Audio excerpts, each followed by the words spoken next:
All right, we're going to go over the Absolute A-Force, which includes Captain Marvel Classic, and these are book kits. Going to be a tank that it's going to be very hard to get rid of taunt, specifically in war. Then we're going to get Kahhori, which gives the team a lot of charges, kind of has some anti-null effects, but more importantly than all of that, this is absolutely insane in my opinion. On spawn, after all other characters on spawn effects fill speed bar for 200%, she's going to take 2 turns before anybody else and attack the enemy controller with the highest focus for piercing and apply exposed. Oh my god. Oh my god. That's crazy. That gives her viability long after this team is useful. Fast characters in turn-based games are very important. I mean, we're still using Zemo on Cabal just because Zemo is really fast. Well, this is way, way, way faster. High to speed bar, so there's ways of counting that, of course. Also, Medusa is going to be on the team. Again, plug and play viability. Enemies cannot spawn with evade or death proof. This type of mechanic gives the character shelf life long after the team is useful. Like Echo is still being used in Crucible just because of her passive, right? Ironheart. Notice the simplicity of Ironheart's kit. Not a lot's going to be changing.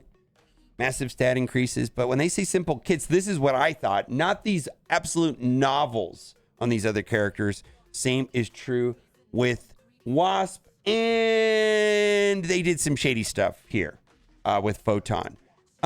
So the way that the A-Force, Absolute A-Force tag works is the same way that it works with X-Men and Avengers. Is like new Avenger is still an Avenger, even though it doesn't say Avenger in the kit. So it's the same thing. Absolute A-Force, they're still A-Force. Well, they don't want you putting Photon on this team. They want to minimize theory crafting. And the reason for that is that the way that Photon's old kit used to read is Secret Defenders and A-Force allies gain 30% damage and max health. Well, they do not want this happening on the Absolute A-Force team. They don't want you putting Photon on the Absolute A-Force team just to get this damage and max health boost. So they're trying to minimize theory crafting. So this is a straight up nerf. And what they're doing is that they are removing that and they're changing it right here. Secret Defender allies gain 30% damage and 15% max health. So they kept that, but they just straight up removed the A-Force part. And then they gave that A-Force part to the non-absolute A-Force, which is Captain Marvel, Nico, Spider-Woman, and Jessica. So they're trying to keep Photon on the A-Force team that's in the game and not have Photon move to the absolute A-Force. Wow, because then you wouldn't need to buy one of these new characters, maybe. You could just lean on the Wasp and Ironheart reworks and pick 2 of the 3. No. So that's a straight up nerf. All right, let's get into Miss Marvel's classic kit. There's some interesting things here. Support, notice not protector. Not protector. I think that's pretty important because her kit's based off of charge. She gets charge a lot easier in war. An absolute A-Force, a big sustain, but her protective nature gives her the means to gain the enemy attention and endure their attacks. Miss Marvel Classic thrives on her charge mechanic, and getting rid of charge is going to be important because the way that it's works with charge is you're not going to be able to get rid of this taunt as long as she has charge. You got to get rid of the charge. Here's a small taste of the mechanic advantage. If someone attacks her while she has charge, Miss Marvel Classic heals herself and absolute A-Force allies before flipping 2 bleeds and clearing 2 negative effects.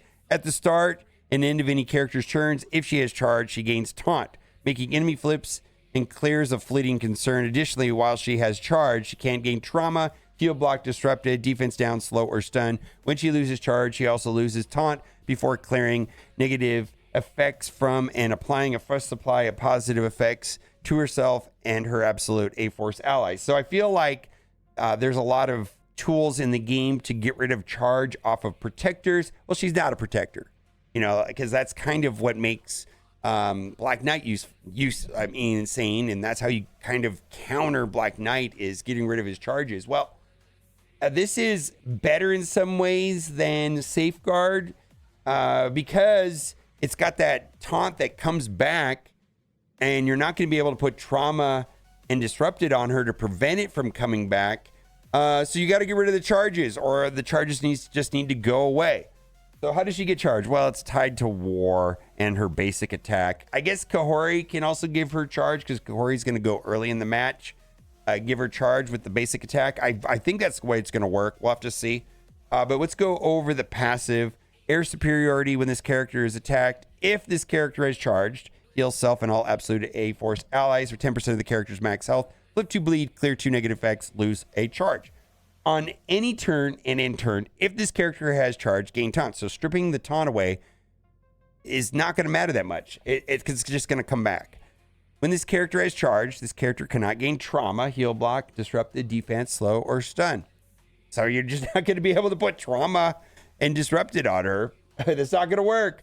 When this character loses charge, clear taunt from this character. Thank God she doesn't go into stealth. Clear 3 negative effects from self and all absolute A-Force allies. Apply offense up, speed up, and 2 counter. Now, in war, this is how she's going to get charged. On spawn, gain 5 charge up to maximum 5. There's going to be some other ways to gain charge, but that would be way useful outside of war and make her very viable outside of war if this was anywhere. When this character or an absolute A-Force ally drops below 40% health, clear disruptive from that character, apply defense up to evade 2 death both and safeguard. Great. On enemy death, apply safeguard immunity to self and all absolute A-Force allies. Awesome. While this character has charged, gain damage reduction and have much higher resistance. Okay, let's go into the ultimate. 10-10 can go off turn 1. Attack primary target for damage, apply defense down for 2 turns and heal block for 2 turns.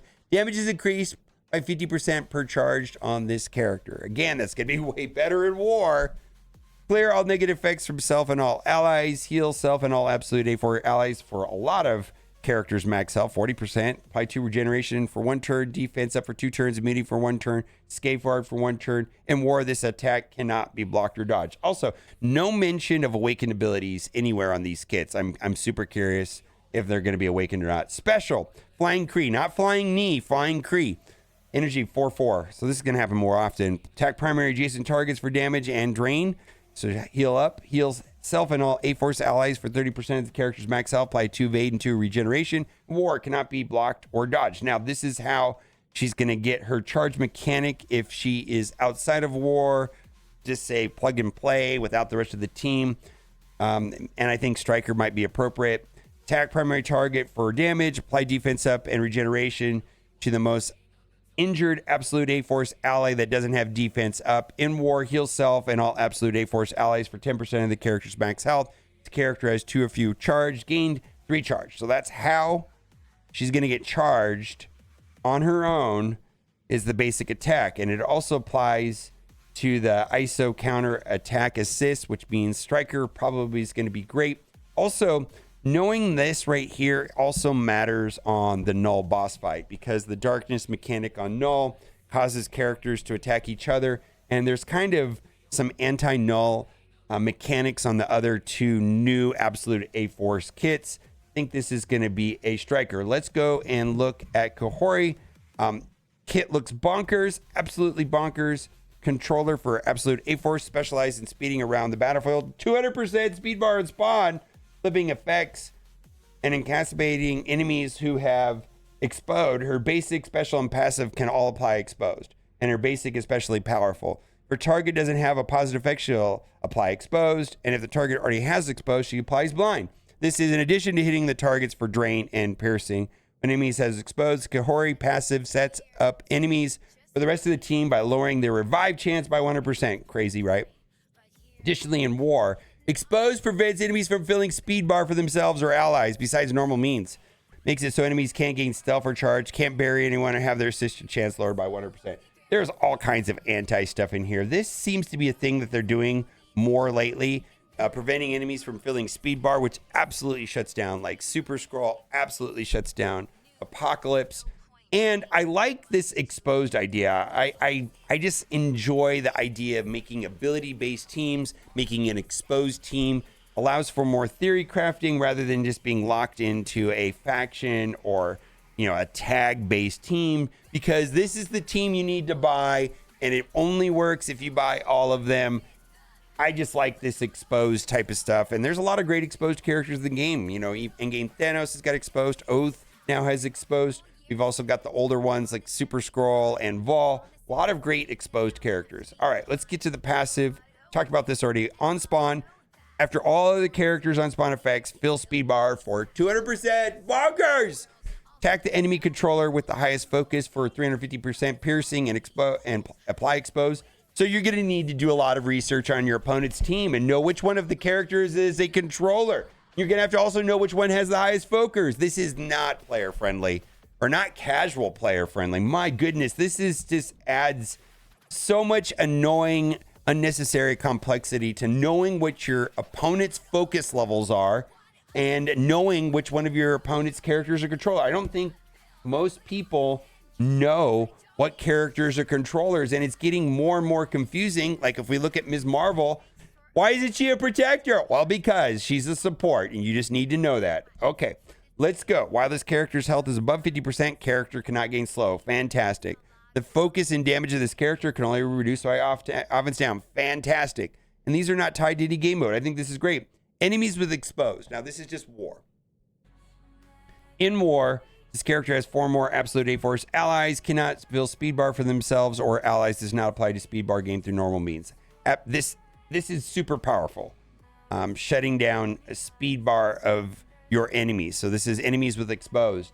When, you know, that just negates like all of Super Skrull's kit.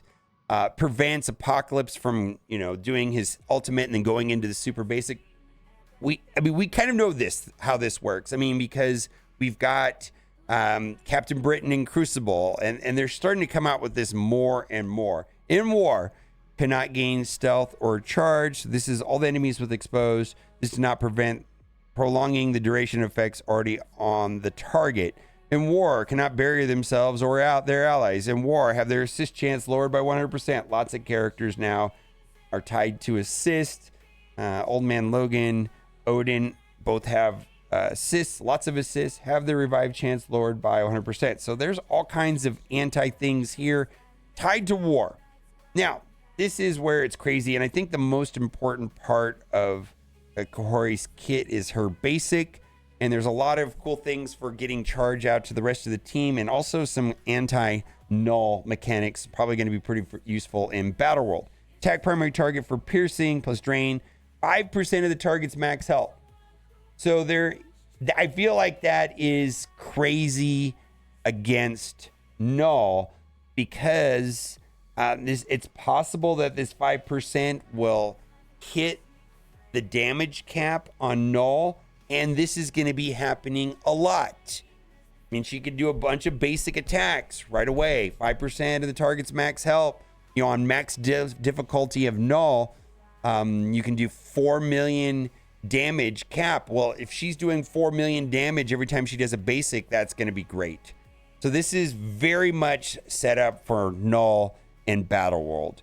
If the primary target is a minion, attack 30% of the target's max health instead. Again, Battle World call out. Flip 2 positive effects into negative effects on the primary target. In war, flip all positive effects into negative effects. If the primary target has exposed, apply blind. Primary target has no positive effects, apply exposed.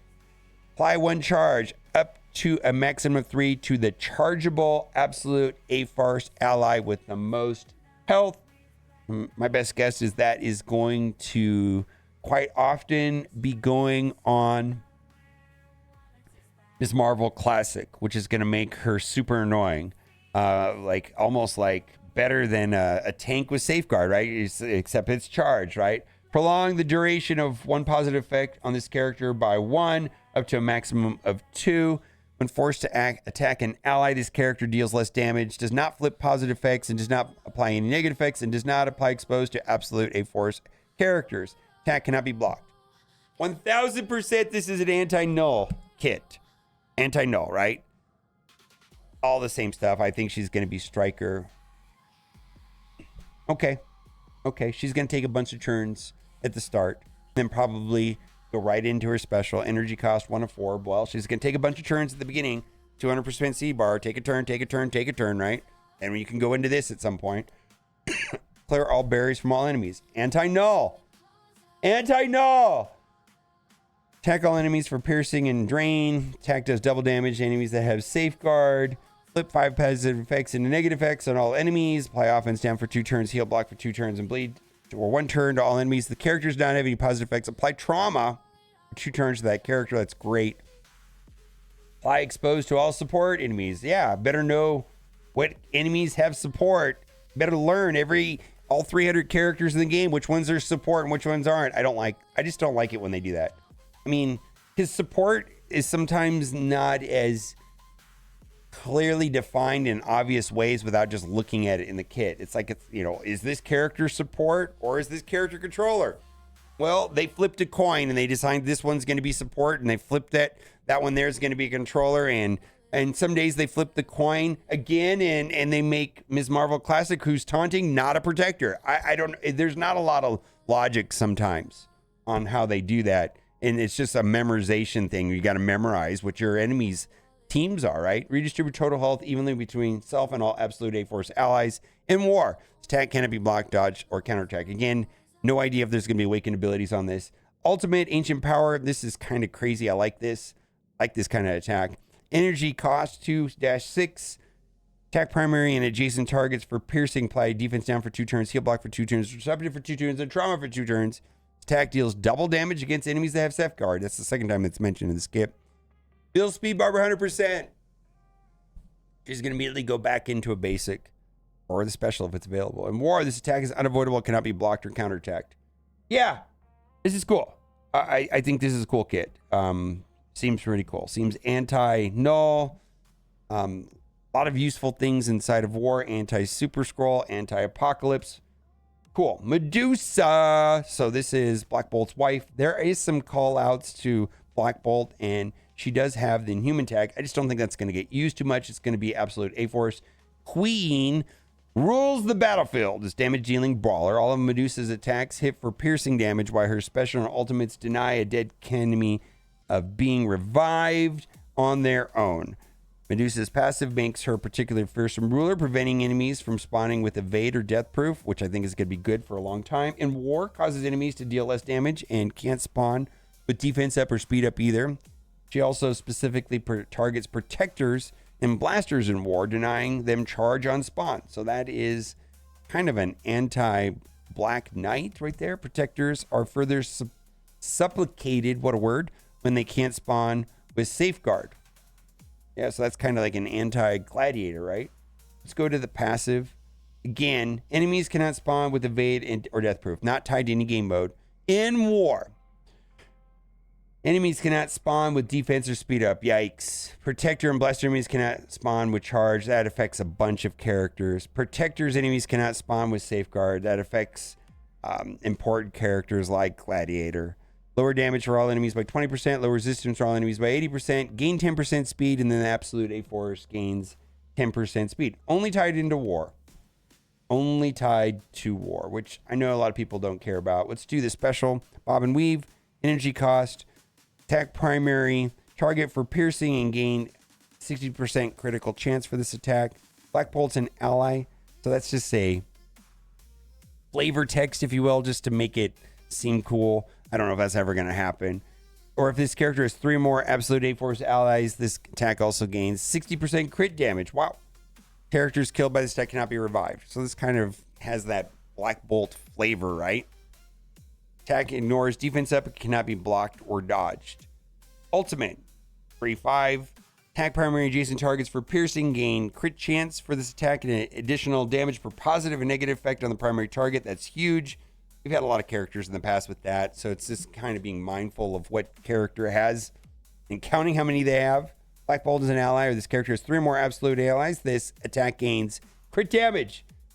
Characters killed by this attack cannot be revived. Attack ignores defense and up and cannot be blocked or dodged. All right, cool stuff. Basic attack right here. Attack primary target for piercing. Repeat this attack once. When forced to attack an ally, this character deals less damage to absolute A-Force characters. Anti-null. Okay. Cool. Massive stat increases for Ironheart. Gain assist from random Kahhori, which matters a lot because that's the ability that's throwing the charges around, right? The special apply ability block to primary target. War cannot be dodged. Ultimate right here. This character has absolute allies. The attack gains additional damage to all enemies. So this is the defense down attack. Cannot be dodged.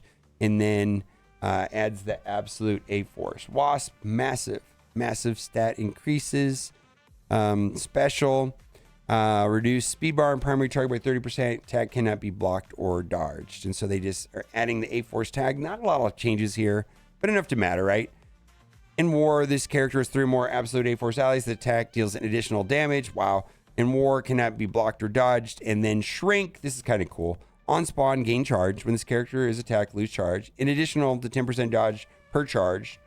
So gaining additional dodge, so you can dodge all the time. In War, and it makes sense. Wasp and Dodger. I mean, I like it. And on spawn, gain 3 charge instead. Nice. Additional dodge chance per charge instead.